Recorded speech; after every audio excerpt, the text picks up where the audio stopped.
Hi, I'm Kathy Hirko with KAZ Company. We're an independent insurance agency focused on Medicare plans. We're here to calm your fears and answer your questions, and we can do it at no cost, no obligation.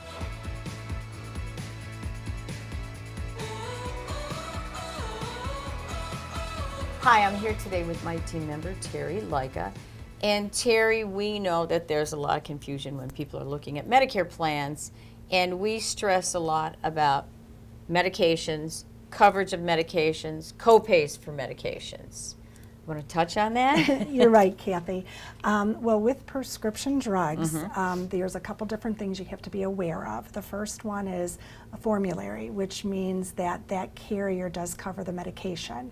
If it's not on formulary, then really the beneficiary or the client would assume full cost. And so different carriers have different formularies. That's correct. Medicare does not state which one, so you really have to make sure that that carrier you're enrolled in has that medication on the formulary. And then the second piece that really drives some costs is your tiers. Right. So you have to make sure what tier that medication may be placed on. The carrier determines that. So one carrier may have that medication on a tier 2, one might have it in a tier 3.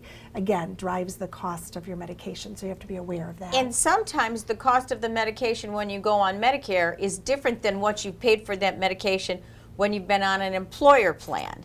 And sometimes the cost is better when you go on Medicare, and sometimes it's not quite as good when you're as it was on the employer plan. Exactly. So you always want to look at that.